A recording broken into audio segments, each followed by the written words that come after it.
Hello everyone. Hello world. Welcome back to Living with Ashley J, and you have just reached Tru Story. Tru Story is a combination of experiences, obstacles, things that has happened to me over my lifetime, how I overcame, how I've gotten through. I'm sharing those stories with you so that you too can make a difference in your life and you as well can overcome. So if you know someone that can benefit from this series, go ahead and smash the like button so that helps the algorithm, and also hit the subscribe button and share, because sharing is caring. Today's topic is going to be learning to walk again. Okay, so there was a time in my life where I had to learn to walk again. So way back when, early on in life, married with 2 children at this time, I was headed to work. Okay. And at this particular time, I kind of went through an issue where we were kind of like sharing a car, and we had to, we were basically fighting over, well, I don't want to say fighting.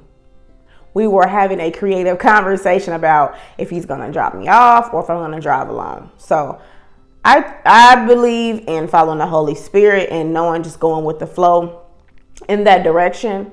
So on this particular day, I'm like, no, you can't drop me off. Don't bring the kids. Y'all stay here. I'll see y'all when I get back. Luckily, I did do that. Let me tell you why. So I'm driving away from the home, getting prepared for work. At this time, I was a shift manager at Wendy's, y'all. Going to college, a shift manager at Wendy's. And guess what? I had like a long drive to work. I had like a 30-minute drive, 25 to 30-minute drive to work. So didn't even make sense for him to drop me off, to be honest. So anyway, so I'm driving along, leave the house, kiss the kids, all that good jazz, right? Drive. It's about a mile. It was about a mile to the light. So there's an intersection. There's a light. And then I approach the light. It's red, of course. I'm waiting on traffic. I get the green light. So, of course, like normal people do, I'm looking left to right and looking forward. So I proceed ahead. Once I proceeded ahead, smack, out of nowhere, I'm instantly in a car accident. I don't panic or anything like that. Everything happened so fast. Literally, like, honestly, like, just even thinking about it today, I don't even know how I'm just sitting here telling you guys this video. I didn't start to panic until people around me started to surround the car. And people were yelling, people were screaming. And then that's when I started to panic. The car was on fire from the back, and I had no idea it was on fire. Part of the steering wheel was sitting in my lap. I had it to be, I was basically, is it T-bone? Yeah, T-bone from the side, but from the passenger side, I'm in the driver's side. So I'm heading westbound, and they hit me going southbound. So basically, that's when I started to panic. I'm hearing sirens. At this point, I don't even know how my husband even got to the scene. It's kind of weird. So he ended up at the scene. A husband at the time, let me just say that, my ex-husband, and rest in peace to him. He ended up at the scene at that particular time, and it was just all happening so fast. So next thing I know, I'm on a stretcher, I'm in an ambulance, things of that sort. Not really consciously still aware what's going on, but kind of aware. And the scream, I get to, basically, let me back up a bit, because it's overwhelming just talking about it. So once I get to the hospital, they do like their exam, they're checking me in and things of that sort after the ambulance ride and all that good jazz. Doctors come in and tell me that you can't walk. Excuse me? What you mean? I was just walking out a couple hours ago, and now you're telling me I can't walk? So the weird thing is, I couldn't process that. Like, you just imagine one minute you're walking, the next minute you're not walking, or you can't walk. So after that process, later on, after me going home the next couple of days, and kind of like once I get the medication started to get kicked in on the pain and things like that. At this point, my mom's there, she's helping and things of that sort. But it's just a lot, y'all. It's a lot for me to talk about. I was in the paper. It was all televised and things of that sort. The date that this happened on, I'm not even going to share that, because the date that it happened on it freaked the mess out of me. It really freaked me out.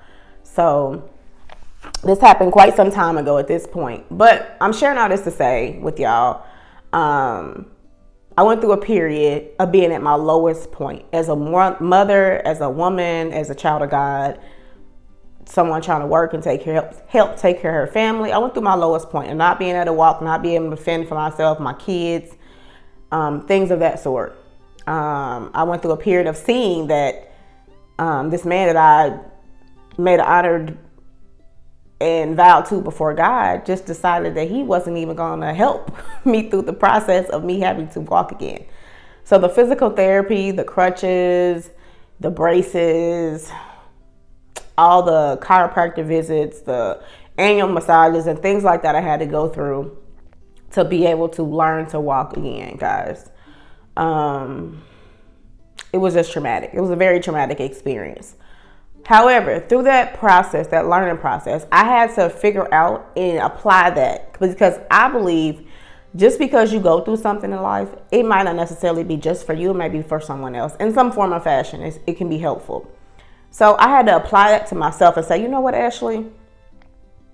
And just reflecting as I journal and think about it. There's a lot of times in life you'll go through things alone.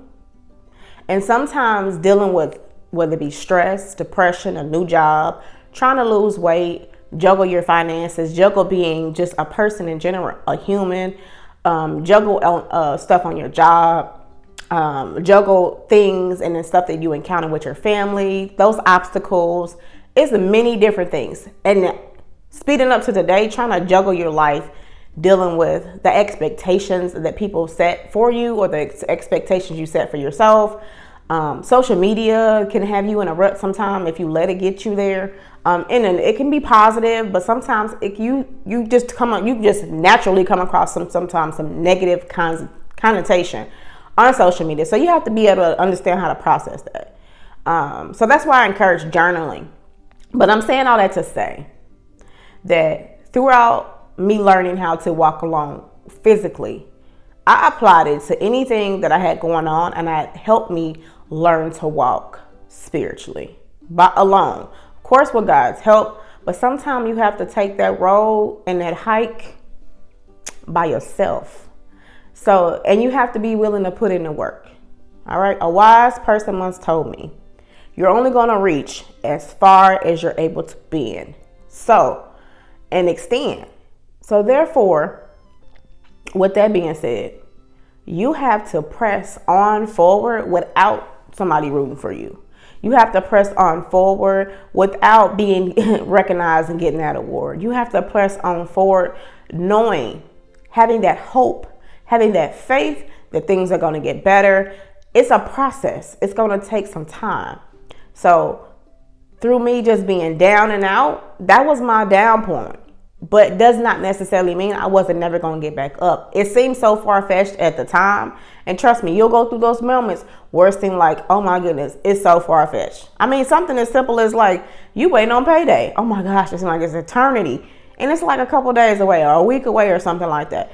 Anything. It could be something like, oh my gosh, I'm waiting on that perfect mate. And it seems so far-fetched. And you never know. You just can continue to hang in there and have faith and be diligent at that thing. Guess what's going to happen? You waiting on that promotion. Oh my gosh, when are they going to pick me? I'm doing all I need to do. Guess what? It seems so far-fetched. Hang on in there. Guess what? You're going to rise to the top, but you have to be, you have to have the best mindset. You have to stay positive. You have to be that beacon of light that people want to emulate, and that want to see. You just have to overall make sure you put your best foot forward regardless of who's around you, who's able to help you. Sometimes you just have to help yourself. Call on God and help yourself. That's the best medicine that I can even take. Okay? I'm going to tell y'all right now, it was not easy learning to walk again. The growing pains of the muscles being able to wake up again. So in reflection of whatever's going on in your life right now, the growing pains of things not changing them when you need them to change, but they are going to eventually change. The growing pains of hoping and wishing somebody would come and they don't show up. The growing pains of just things in general. This is my motto. I'm going to say this and I'm going to let y'all go. This is my motto. My motto is this. If you cannot change it, it is not your battle. Not saying you give up and you throw in the towel, but it's not your battle. You pray about it, you journal about it, you give it to God. If you have an accountability partner, you maybe share it with them if you feel comfortable, or if you need to share it with a therapist or anything like that. And then you give that thing to God. You don't go picking it back up once it's done with. You give it to God. But if you have the power within your means to change a situation, I'm not saying you forcing it. I am not saying you forcing it. If you can do it easily and effortlessly, that's something you should grab a hold to. And I'm not saying you don't have to do it without help, without God's help. I am saying that you have to be able to distinguish. Is this something that I can tackle by myself, or do I need God the Father himself to help me? Once you figure out that, you'll be able to better understand what battles is something that you should take a hold of, and the other ones, just let it go. Just let it go. Because guess what? In due time, it's going to change. Sometimes it's overnight. Sometimes it's months. Sometimes it's years. Sometimes it might even be a decade. And you looking like, why in the world am I still in this thing? Hang on in there. Change is coming. Again, any situation you can apply this. You can learn to walk again in anything that you're dealing with. You just have to be willing to make the steps to become and to remain the better you that you see for yourself in the future. Thanks so much for tuning in to Tru Story. Let me know down in the comments which part you enjoyed. Make sure you hit that subscribe button, you share, and then if you have not checked out any of my vlogs, go ahead and do so. I'm sharing so much more. 2022 has been a year for us, a year for me and my family so far. However, I'm still hanging on in there, putting that best foot forward, bring y'all this footage. So thanks so much for watching. And like I always say, be kind to yourself, others, including strangers. And until next time, peace.